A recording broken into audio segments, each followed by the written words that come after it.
That's right. Ghost Along the Highway, is that what we're doing? Yep. Yeah. As soon as we're connected back on our live stream, we will go. Thank you all for your patience. Can you get Brad to do intro or something? Bass and YouTube are on. Here we go, ladies and gentlemen. With the song. Oh, there's the sirens. All right. Them sirens got to him. So I wrote this song here with our drummer Mike. First song we ever wrote together. It's called Ghosts Along the Highway.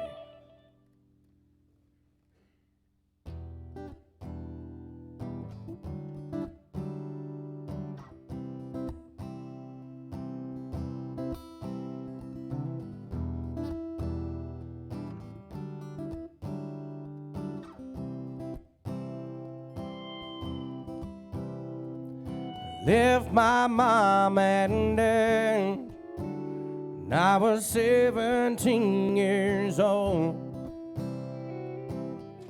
Try to find the purpose of my soul. Well, I got in with a band, drinking hard and blowing snow, all in the name of rock and roll. And the road is long and lonely, going fast but not going far. These ghosts along the highway are tearing me apart. I've got to ride along forever, destination unknown. 'Cause these ghosts along the highway will follow me home.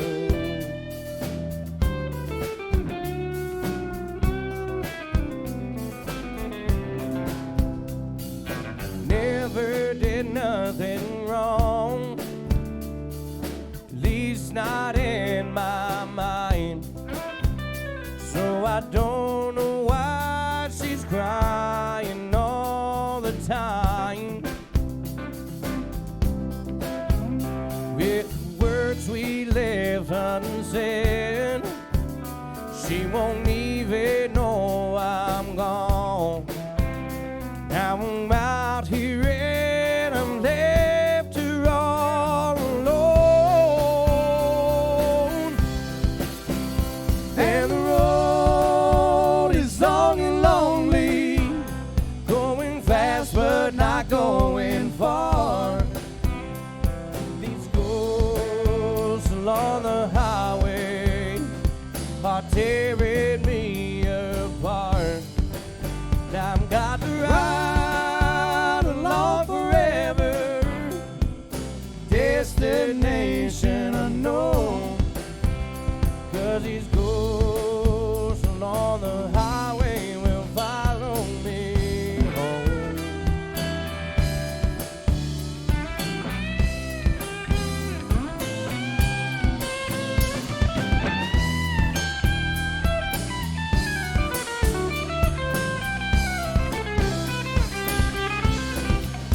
I've got to ride along forever, destination unknown. 'Cause these ghosts along the highway will follow me home. Yeah, these ghosts along the highway will follow me home. These ghosts along the highway will follow me home.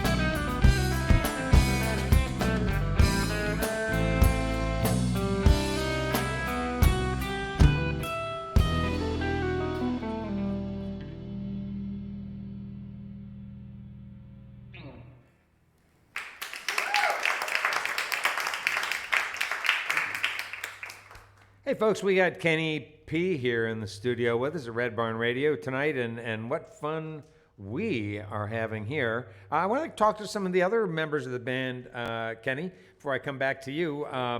Julian Rodriguez is the bass player, and he's closest to me. I mean, physically closest to me.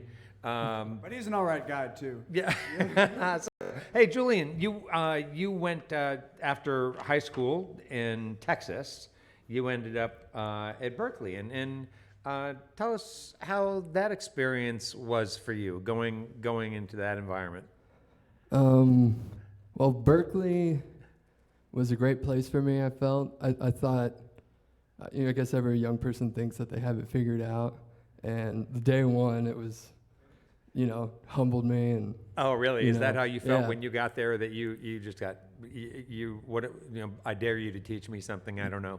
Well, maybe not to that extent, but I definitely thought I was better than some of the people I was around, but that wasn't exactly true. I had a lot of growing to do, and I felt like I really did it while I was there. Yeah. Did you go there specifically to study bass? Yeah. You did. Yep. All right. Electric bass. Wow. All right. Yes, sir. Cool. And so I know you play bass with a pick. I do. Always. Some and you- people say I'm breaking the law, but Yeah, right. I was wondering about that. Did anybody at Berkeley tell you? I know that's not permitted here. no, actually, I've been playing bass with a pick ever since I started playing. It was just, as a bass player, you don't have pedals, you don't have picks, so I wanted to have picks. I wanted to have something to say, oh, I use this to play. But I never did it full time until I started playing with them. It was I got a little pain in my hand and just started playing with it full time, and I Yeah. haven't stopped. So at Berkeley, then were you in a fraternity of players who all played with picks? I didn't play it much Bass at Berkeley. No, at Berkeley it was mostly fingerstyle. Oh, it was. Yeah. Okay. Okay, I got you. Yeah. I got you. But I always practiced it or always did it on my own. Well, you're a great player. Yeah, love what you bring to the music, and so you ended up then in Nashville. It's a common thread here among you. And how was Nashville for you? Was it what you expected? Not quite, Everybody, I guess, has their expectations of moving there and becoming a studio musician, but and not that I was exactly doing that. But when I first moved there, I worked at Target for about a month and a half, and then, a gig kind of just fell into my lap, and it's been a wild ride ever since, honestly. I mean, it's been one thing after another. It's been a lot of fun, especially since I met these guys about maybe 7 or 8 months ago, whatever. Yeah. Yeah, so. Wow, well, great playing. Love what you bring. Thanks a lot, Julian. Mike McLaughlin is back on drums and percussion, and Mike is originally from Wilkes-Barre, Pennsylvania. Yeah, nailed it. And Mike, tell us about your training. How did you? When did you become a drummer? I have literally no training. I Truthfully? started playing drums when I was about 10 years old, and I ended up wearing through some phone books. And my dad was like, "Okay, we can't have you wearing through all the phone books, trying to play Keith Moon and Zeppelin and all that stuff that people like to play when they're the young rock kids." So I got a drum set. I don't know why that was. I got a drum set, and I took lessons for about 6 months, and then I got frustrated because I didn't like reading. And that's been a common theme. I kind of just jumped around, and I listen to stuff, and I gravitate towards things that have interesting drum parts. I'm a big fan of old, like Tower Power and stuff that has really cool percussive drum stuff, and just kind of seek stuff that interests me and try to copy it by ear. I wanted to go to music school when I went to college. I didn't get in because I couldn't read, so I went for business, and then ended up dropping out. And I actually joined the Marine Corps for 5 years and ended up in Nashville when I got out and thought, well, I'll give it another shot, and then met all these guys kind of by accident. I knew Paul when we were younger. We were from the same spot, and I contacted him before moving to Nashville and ended up moving in. It was kind of a place to crash and figure out what I'm doing. And kind of by accident, we ended up being scheduled the same day for the same gig, and it was pretty cool. Oh, that's a great story. So did you and Paul know each other as musicians in Wilkes-Barre? Yeah, there weren't too many people that played. Paul's he's a great player of everything, but he was a great blues player even when he was 12, 13 years old. so I knew him from that. There was only a handful of kids really in middle school or high school that actually listened to old B.B. King and stuff. And he was one of them. So we actually didn't play. I think we played 2 gigs maybe before we kind of split our separate ways for college and all that, and then came back, and we've been playing almost every day for 3 years now. So Wow. we've gotten to know each other all pretty well as musicians and people too. Yeah, it's obvious that you guys know each other. It just is. You know, you see that connection that you all have on the stage. Thanks, Mike. Really enjoy your playing a lot. Okay, and that brings us over to Paul Scroy. And Paul, you and Julian did not know each other at Berkeley. That's right. Is that right? Okay, good. And how did you end up at Berkeley? You were playing blues when you were 12. Yeah. Okay, and were you already like, how do you fit all that, so the rock and the blues into all of your jazziness? Because you're obviously like a trained jazz player. Yeah, I played some jazz for a while. I played a jazz or 2. That's what Mike said. Give him credit for that one. Did you do that in high school? As early as high school? Yeah, well, I was trying. I wasn't doing very well, but I was trying. Did you have somebody? That's when I got into that sort of thing. Yeah. Did you have somebody who was giving you lessons in I did. high school? There was a guy in Stroudsburg, Pennsylvania named Spencer Reed. Yeah, he taught me a lot about harmony and some jazz language. He knew a lot about the stuff that I was interested in at the time. And so then when I got to Berkeley, I had a head start on a lot of things, especially music theory. I knew a good amount before I got there.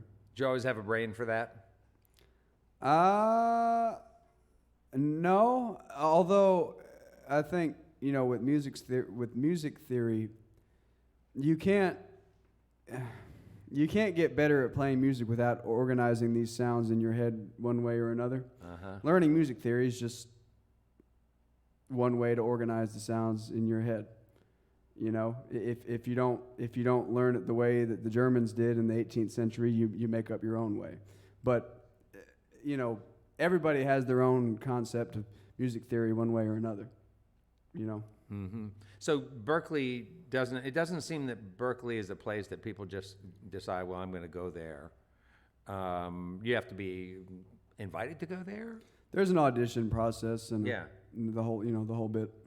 And so when you auditioned, you were 18 years old? I was Right. 17. Oh, 17, But yeah, okay. around there. Did you feel at that point pretty confident that that was going to be a program that was the right program for you? I mean, with all the music schools there are all over, including great jazz programs in Texas and everywhere else, did you did you consider other schools? I did. I got into a few.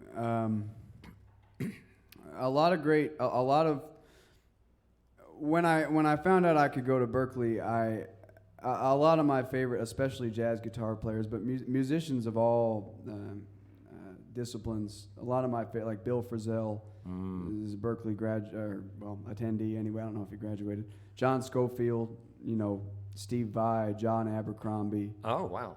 Tons of them. John Abercrombie has nothing to do with the clothing company, but Yes. thank you. But yeah, so I thought, well, these guys went there. What the hell? I might as well, What the hell? I go there too. Yeah. No, that's Gary Burton. yeah, right. No relation to the skateboard man, but The vibes, right? Mm-hmm. Yeah. that's right. Amazing player. Yeah. Yes. The Berkeley experience though was a good experience for you, and then you finished. And, That's right. Yeah. So you finished, and you decided to go down to Nashville too. Mm-hmm. You too. And so why do jazz players go to Nashville? If you really dig into the country music language, really up until very recently, the jazz, swing, bebop language is very much a part of country music. really up until I'd say the late '90s or around there anyway. You know, all the great country, most of the great country guitar players, bluegrass guitar players, also have a pretty comprehensive jazz background too.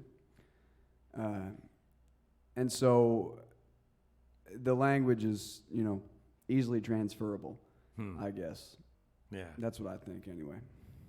Well, I believe it. You're a great player. Do you also play bluegrass music? I do. I play a lot of bluegrass music. Oh, all right. Yeah. Not on this. That would be sacrilegious. That would be. But yeah, Bill Monroe would have a few words for me. Well, 4 words for me, actually.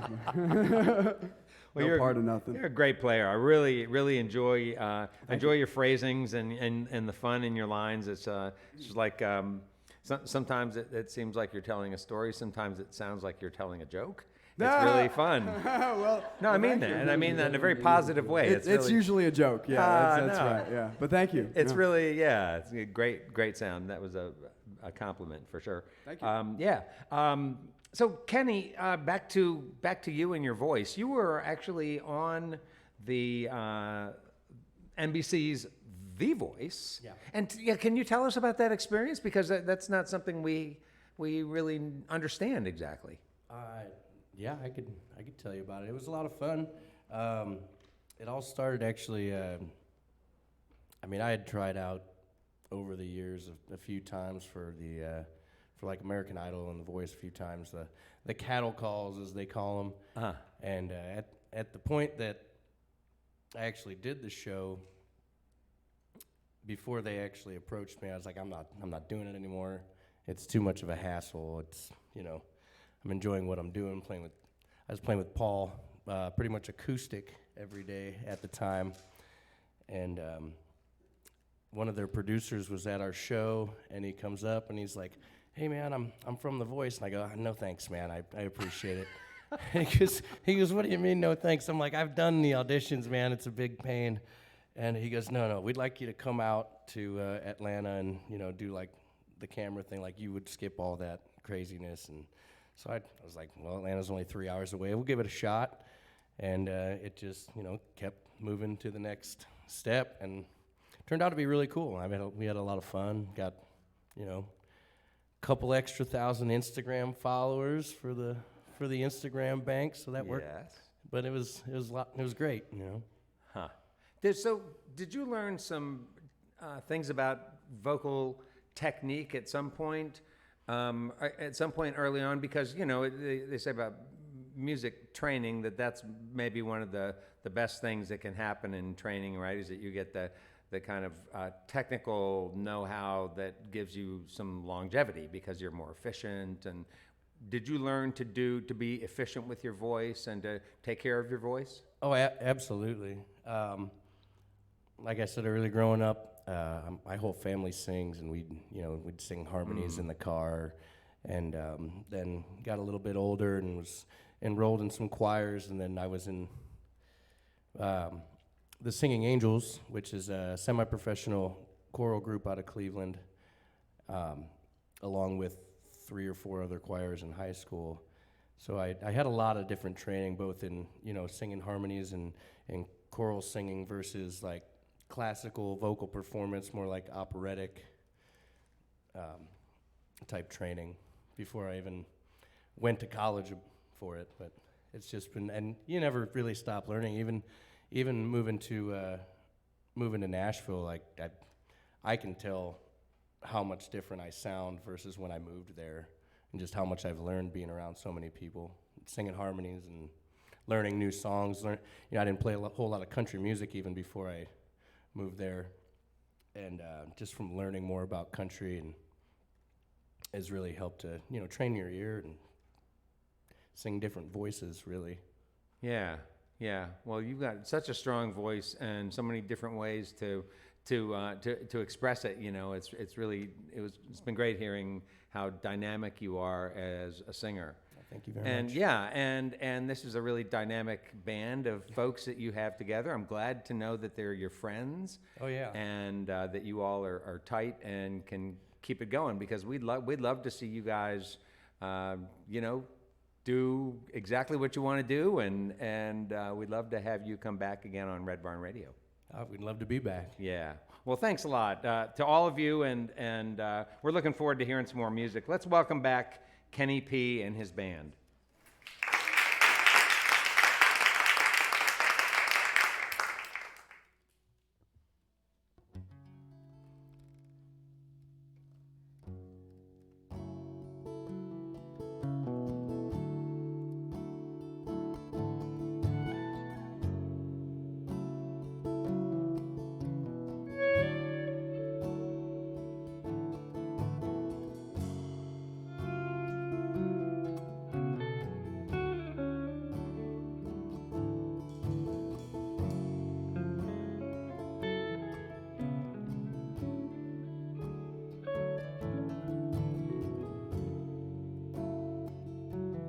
Holy hell, can't believe those city lights.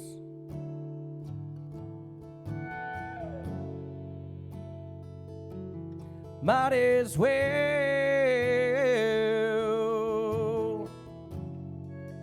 make a day out of tonight.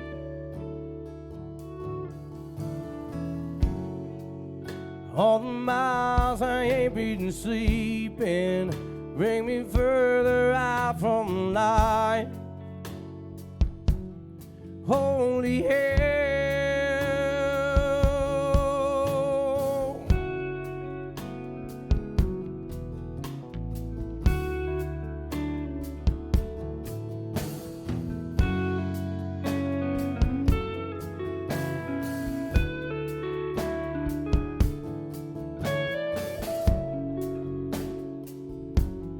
midnight hour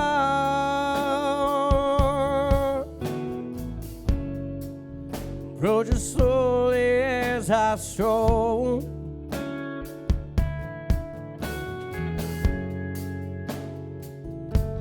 Beside the tower,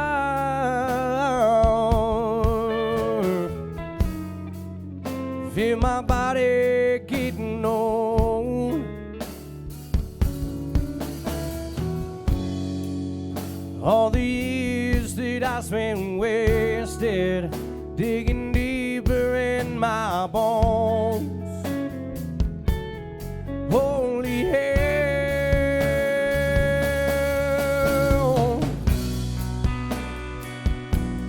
devil may care what I don't do, what I go through, but I told you I won't do a thing that's going to. Devil may care.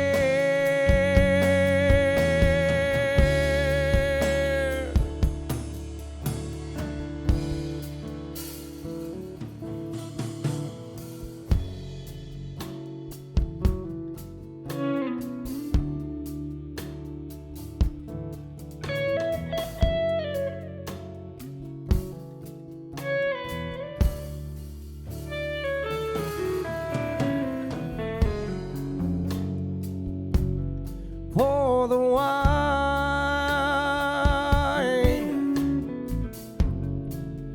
fill my glass up to the rim.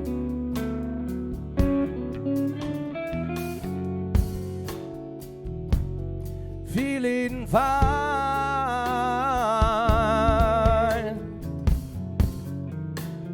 choice to sink or swim.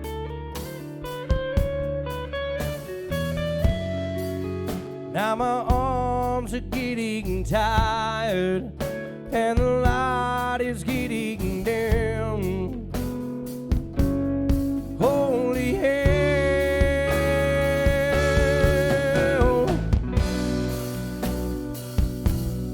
devil may care what I'm torn to, what I go through, but I told you I won't do a thing that's going to. Devil may care.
Thank you. Well, this next song right here is it's another one that I wrote with my buddy Don Goodman. It's actually the first song that him and I ever wrote together, and basically it's about making a good last impression with your lady when you know things are on the outs. So it's called The Last Time.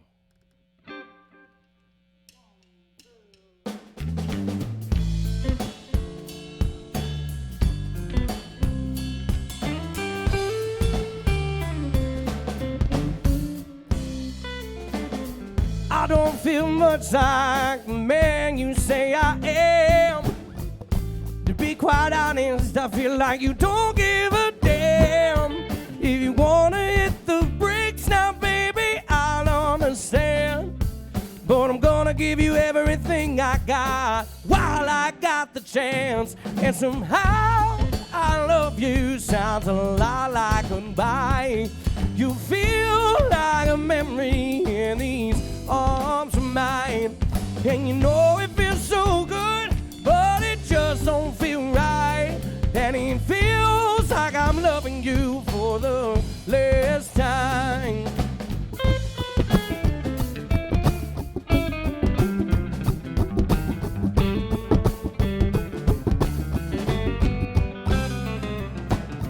Last time you kissed me with tears in your eyes, you promised that you'd love me, say you'll always be mine. But time goes on and people changing, nothing stays the same. How can something so beautiful turn into pain? And somehow I love you sounds a lot like goodbye. You feel like a memory in these arms of mine. And you know it feels so good, but it just don't feel right. And it feels like I'm loving you for the last time. Yeah, it feels like the last time.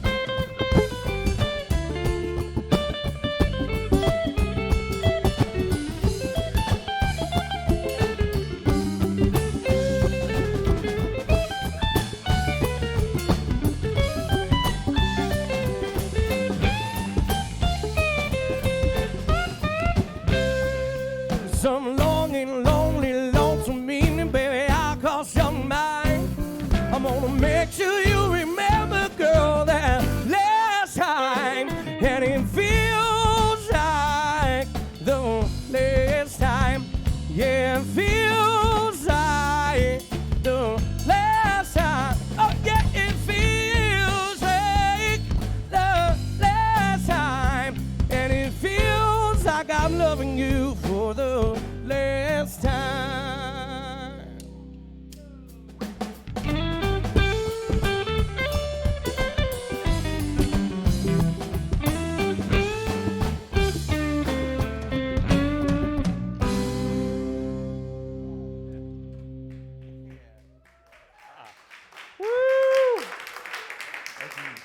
Wow. We would like to thank Kenny P. and his band for being with us this evening. We also thank our volunteers for their help with our production each week. We give a very special thanks to Nick Lazaroff for his production photography. Thank you all for listening to our webcast, watching us on Facebook and YouTube Live, and those listening to us on the Red Barn network of stations. Thanks to WEKU, Red Barn Radio's official radio partner, NPR for Central and Eastern Kentucky. Listen online at WEKU.org. It's your chance to hear more great live Kentucky music from Red Barn Radio and WEKU. And we also thank the members of our studio audience for being with us this evening, for supporting the mission of Red Barn Radio, which strives to present, promote, and preserve the rich musical tradition and artists of this Kentucky region and share this treasure with the world. Red Barn Radio comes to you from our home, the Arts Place in downtown Lexington, Kentucky. We have updates and further information on our guests and on our program. We're on the web at redbarnradio.com. Tickets for Red Barn Radio are now available at eventbrite.com, Lexington. Hey, next week, Red Barn Radio welcomes J.T. Word. A rockin' musician, JT Word, turns grief and loss into anthems you can groove to. Come rock with us next week, 7 p.m. here on the Red Barn stage. And now, could you guys grace us with one more before we head out tonight? Oh, we should be happy to. All right, let's welcome them back, folks. We should like to thank you guys for having us. Red Barn Radio. We're real excited to be here. It's a song called Ragdoll.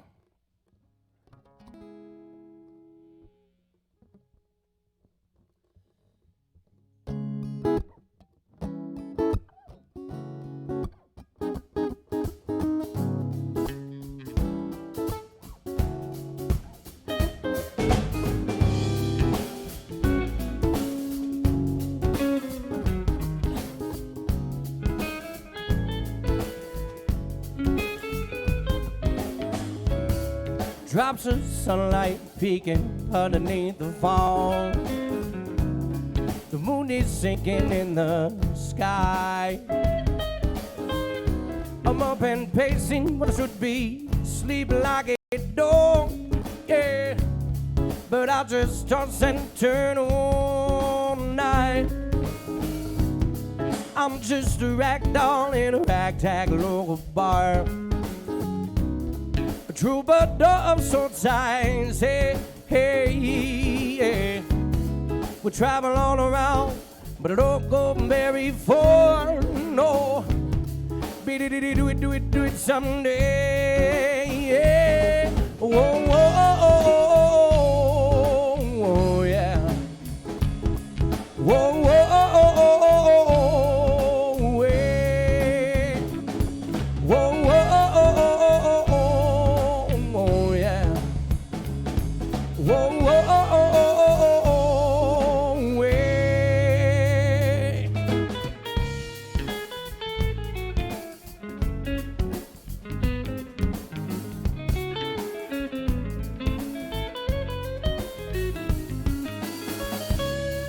Tongue-in-cheek is a phrase that I've really grown to know. Time and place just ain't my style. The words are the key to the gate, to the keeper of my soul, yeah. So I keep talking for a while, yeah. I'm just a ragdoll in a ragtag local bar. A troubadour of sorts, I say, hey, yeah. We travel all around, but I don't go very far, no. Do it someday, yeah. Whoa, whoa, yeah. Whoa, whoa, yeah. Whoa, whoa, yeah. Whoa, whoa,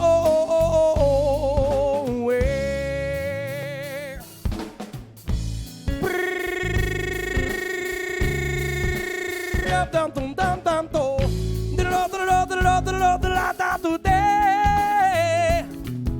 Putata, putata, putata, putata,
but I don't go very far. No, do it someday. Do it someday.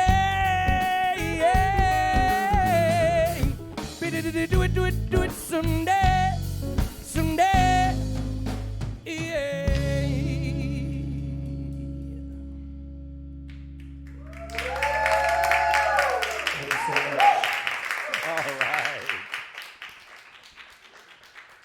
Wow, well, that's all of Red Barn Radio for this week from Lexington, Kentucky. You can see and hear us worldwide as we stream live on the web on Facebook and on YouTube Wednesdays at 7 p.m. Eastern in North America. Our program is also available on the WEKU app. Check out Red Barn Radio on demand. Now, from all of us here at Red Barn Radio to all of our friends worldwide, it's our hope that you have a great week. Until next time, good night from all of us here at Red Barn Radio.